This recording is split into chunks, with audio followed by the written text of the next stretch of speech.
Dinner is a classic meat and potatoes with some kind of gravy. It's pretty good, and over too shortly. Chester ambushes me with a deck of cards as soon as we enter the room. He says you are learning phase. After a quick introduction, I am ready to play. The deck of cards is close to an Earth deck. The main differences are that the suits are line, circle, triangle, and diamond, and that there are only 3 face cards. I guess that means there are 48 cards. The face cards are Knight, Baron, and Crown. The cards don't have any art, just a number, or letter for the face cards, and the suit symbol. The game itself is fairly simple. You have 3 cards placed face down in front of you, of which you can look at 2 at the start of the game. The goal is to reduce the total sum of all your cards as much as possible. And when you think you are done, you can call and skip your turn, the game ending when play returns to you. I'm pretty sure I've played something like this before, don't remember what it's called. The only bit of nonsense is that if you discard a 3, you can skip someone's turn. After a few rounds I get the hang of it. Though that's not to say I'm winning. That honor would go to Hornemaray. Suddenly Adelina interrupts the game. James, do you have any games to teach us? How evil should I be? I think they could survive it. Yeah, that will be fun. I perform my best evil laugh. Maybe another day. Should we be concerned? I respond as innocently as possible, don't worry about it. Well, in that case, it's getting late. Well, I was hoping for another go to maybe eke out a tie. Oh well. I mean, I will get my revenge. Tomorrow. Now it is time to sleep. The next day we go to breakfast, before splitting up. Winifred scuttles off first. My destination is off in a corner. Inside was another classroom. Again more simple desks and chairs. This time, there was already a bag on each desk and a professor at the front.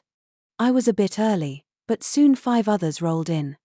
The professor was definitely Faye. After a bit longer, they introduced themselves. Hello, I am Professor Romar. Enough with the pleasantries. Spatial magic is hard. Your goal is to expand the inside of the bag in front of you, without putting noticeably strain on it. Some students figure out how to do this the same day, some take weeks. Don't worry if you don't get it right away. I will give a demonstration. A wave of cold, measured magic flows from them into their bag. I think. It's carefully growing the space near the center and then building a gradient to the edge. And the gradient was sigmoid. The bag contracts inwards for a moment before being blown outwards. The magic relaxes to a relative trickle. The professor picks up a jug which is clearly larger than the bag and pours what looks like water in. They then pour it all back and let the magic dissipate. The bag appears to inflate before rapidly deflating. So air is a problem. I bet it can get pretty cold there. That's why you need to be gradual. The professor continues, so far, I've not found any generally useful tips for this. So I'll try to help you individually. I've found everyone figures this out different. Why? Good luck. Well, that explains a bit. I think for a moment. Conceptually, I need to bend space without putting the bag itself under undue strain. Thus, any gravitational effects must be solidly in the bag. So, I need the space near the center to have negative curvature, and that to smoothly transition towards the edges. I imagine a trail of magic flowing into the bag, at first covering the inside of it to keep the edges stable. Then, I have my magic fill up the middle of the bag. I imagine it creating a density cloud in a sort of 3D normal distributed way such that it's very dense near the middle and a decent way around, but near zero at the edges. Then I imagine this dense cloud of magic to expand space into a hyperbola, making more parallel planes and increasing pi significantly. Something happens. Magic flows. A bit of air flows into the bag. I continue letting it flow. Building up on itself. The professor surprises me. Did you get it already? This isn't efficient enough. I think I managed to increase the amount of space by like 1%. I think I can do better. Go ahead. I feel the other students are struggling. Frustrated wisps of spatial magic fill the air. I think someone else is getting close to it though. What to change?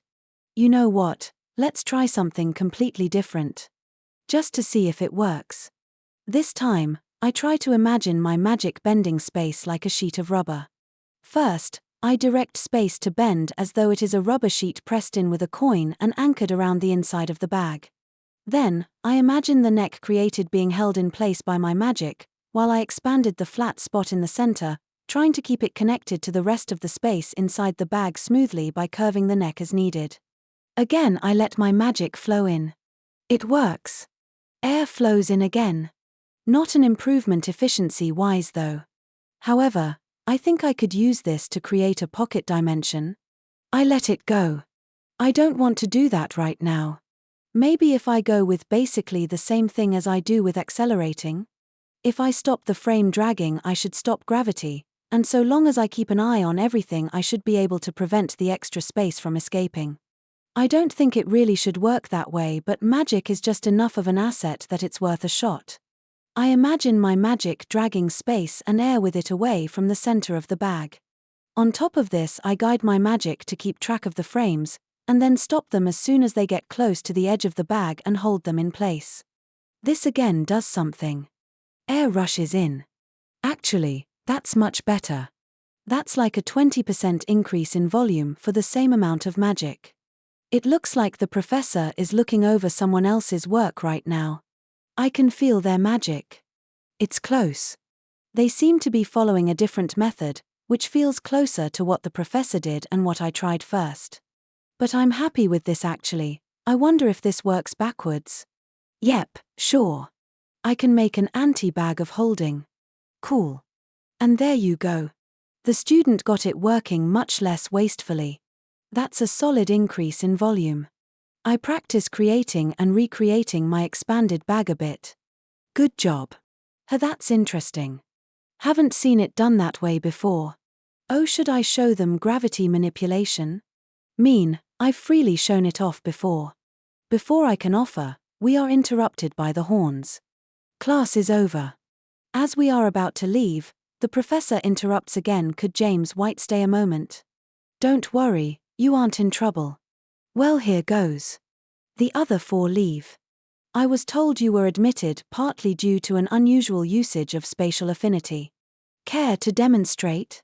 I levitate the bag over my hands. Interesting. Before today I would have said that's impossible. How? It's a bit complicated. I can try to give you some idea, but I should go to lunch soon. Maybe at independent practice? That'll do. Meet you here. See you then. I take my leave. Worry nips at me over lunch.